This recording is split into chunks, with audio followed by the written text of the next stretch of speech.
Hey cruisers and future cruisers, welcome back to the channel. My name's Steve, and in today's video, we're going to be starting a series for new cruisers and first-time cruisers. And this video really came to us because Amy seems to get a bunch of the same questions from new and first-time cruisers, which is totally fair. So we decided, instead of answering those questions on a one-on-one basis, why not take those questions that you may have and make a series of videos to answer those questions for you. This series is going to be broken up into topics per video. That way you can find the exact question you're looking for, and we're going to break those categories up, such as things to consider before booking, like how to find the right cruise or pick the right cabin. Other videos will be on what to pack and what are essentials, what to do once you're on board, what to expect on board, what's included with your fare, all that kind of stuff. Hopefully you guys will find these videos helpful. So without further ado, let's jump into the first video. So the first question is honestly a loaded one, and it's, what do I need to know before booking a cruise? And Amy says she gets this question a lot. So let's go through it, and I'm hoping that this video series is kind of going to answer all of these for you depending on what you're looking for. But let's start with the basics here. So first things first, not all cruise lines are the same. Cruise lines vary drastically in how they perform and the type of experience that they provide. And with that variance also comes budget. So one of the things we want you to consider when you're trying to figure out what do I need to know before I'm booking a cruise is, what is your intention? Are you trying to book a family cruise? Are you trying to book an adults only cruise? Are you trying to live in the lap of luxury? Or are you looking for a weekend booze cruise? So you could book a weekend booze cruise on something like Margaritaville at Sea, or even get into like the mainstream cruise lines such as Carnival, MSC, Princess, Royal Caribbean, etc. Or you can pay more for higher end luxury lines such as Silversea, Oceania, or Windstar. You also have cruise lines that really don't fit the mold on either one of those. And that would be things like Disney, where Disney kind of has their own path. It's a higher end feel and a higher end line, but tailored towards kids, which is something different. And then you have Virgin, which is an adults only experience. So obviously all of those lines are going to offer different things for different types of experiences.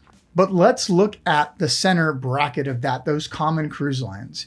Even there, things vary drastically, not even from cruise line to cruise line, but inside of a cruise line. When you look at something like Royal Caribbean, right, it's very much geared towards families and towards thrill seeking.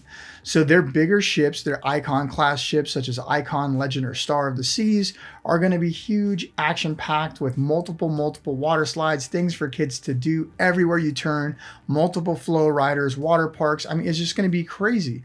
There's more to do on there than you can do in a 3 or 4 day sailing. And that's their goal, is to keep you entertained doing thrill seeking adventures. Then there's a bunch of classes in between there, and then at the very other extreme is Grandeur of the Seas, which sails with less than 2,000 people on it, and it basically has almost nothing for kids. It's got a really small area around the pool for them, and it's got just a kids' day camp area, and that's really it. It's not a great ship for kids. But the vast majority of Royal Caribbean ships are family ships with tons of thrill-seeking adventure. Then just next to Royal Caribbean, we have Carnival. And Carnival is going to be one of the most budget-friendly mainstream options that you can have. And while they are geared towards families, they're also much more of a party vibe. I like to describe Carnival as spring break at sea. They have parties nonstop. It's very much a go, drink, have fun type party atmosphere, but they also do have a lot of things for kids as well. Go-karts and bumper cars and slides and all these things depending on which Carnival ship you're on. And just like Royal, their bigger, newer ships are going to have way more to do than their smaller, tiny ships. And because of that, the smaller, tiny ships on any of the lines are typically going to be cheaper because they're less desirable. But if you're just looking for a weekend getaway and you don't need all the frills and thrills, then you could definitely look at doing one of those smaller ships on one of those lines. But let's say you're not into partying, or maybe you don't have young kids, or you're just not a thrill seeker. That's not who you guys are. Well, then we can start looking at other lines. We could start looking at things like Princess or Celebrity. Those are a slight step above Royal and Carnival respectively, And what they do is they offer a slightly elevated experience, a little more luxurious, but not quite luxury style sailing. You're going to have nicer amenities. You're going to have nicer food. You're going to have nicer shows and performances with way less thrills and frills. You know, most of the celebrity ships don't even have water slides. The newer ones do. So it's just a completely different experience. And they're tailoring that more towards middle-aged to retired adults and maybe older teenage kids. They're not looking to get a bunch of young families on board. But if you don't have any kids, then you could always choose to go with Virgin Voyages. Virgin Voyages is an adults only ship. So if you just want to sail without your kiddos or you don't have any, this is a great option. It offers a slightly elevated experience, adults only, and it's very well geared towards adults. All the shows on there are very adult rated comedy shows and adult style shows. And instead of having like buffets with macaroni and cheese and stuff for kiddos, they actually have 22 different restaurants on board. So if you're a foodie and you don't want to sail with kids, this is a really nice option for you. And it does cost a little bit more than a Royal Caribbean or a Carnival sailing, but it's providing you a completely different style of experience. But let's say you do have kids and you're wanting to spend a little bit more to have an epic experience with them.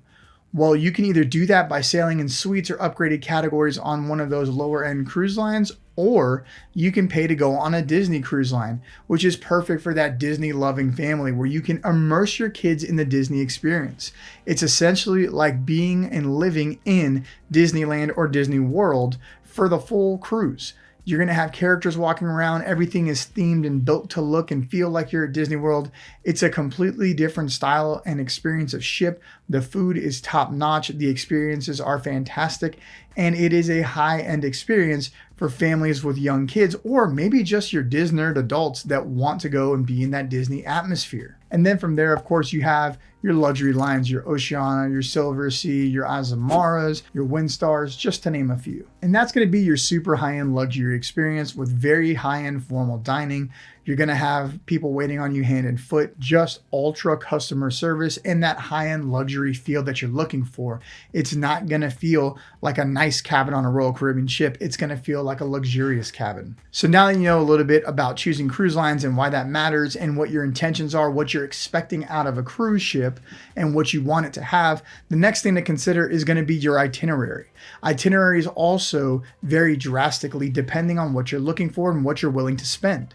You can do things as simple as a 2 or 3 day getaway to the Bahamas or a 4-day to Mexico, or you can do a 2-week trip around the Caribbean or go to more exotic destinations like the Mediterranean, Alaska, a Panama Canal cruise, Australia. Really, the world is your oyster. It just depends what you're willing to spend and how you're going to get there. Itineraries do play a major factor when it comes to budgeting though. As you've probably already noticed, most cruise lines have their prices at a per night price. So a 2 or 3 or 4 day sailing is going to be much cheaper than a 14-day sailing. So that's something you can take into account. And these two variables can be mixed and matched to try to find the perfect cruise for you. Maybe destination isn't as important and neither is the length of the cruise, but living in the lap of luxury is what you're looking for. Then maybe you can spend a little bit more to go on a higher end line for a shorter time. Or maybe vice versa. I don't really care about being waited on hand and foot, and I really want to spend as much time on board as possible, and I don't need all the frills and thrills. So I'm going to go on one of the older, smaller ships where I can read my book on the pool deck and have a 7 or 10 day sailing. You see how you can kind of mix these different ingredients together to make the perfect soup for you? So that's what we're talking about. That's some of the things that Amy tries to walk clients through when she's finding the perfect cruise for them. Now, when we're talking about some of these more exotic destinations, say Australia or the Mediterranean, one of the questions that Amy gets often is airfare included in the price of the cruise? And unfortunately, the answer is no. Now, some cruise lines will offer these promotions randomly that say like airfare is included or whatever, but it's really not. It's a change in price model where you're going to end up paying the cost of the fare some other way. It'll be mixed in there. But from our experience with clients that have traveled using those promotions, what they tend to find is that it's very restrictive and not very customer friendly. They'll book the flights. They'll tell you what flight you're going to be on which airline, at what time, on what day. We've had large groups of clients traveling together that all wanted to be on the same flight, and they actually flew to Europe and got separated on 3 different flights, arriving at 3 different times. And that's completely out of our control because they chose to go through that cruise line's free airfare transfers. On the other hand though, most cruise lines do have things like Royal Caribbean's Air to Sea. That's their program where if you book your tickets through them for the airline, they will guarantee that you get to the ship. If your flights are delayed or canceled, they will reroute you, get you on a new plane, maybe fly you to the next port, and the same thing coming home. It's kind of like a cheap travel insurance policy if you book it through them. But if you want the ultimate control and you don't really need that travel insurance type policy because you're buying your own travel insurance, then we recommend booking your own flights and just accounting for that in your budget. So to wrap up this first video, what do you need to know when booking your first or one of your first cruises?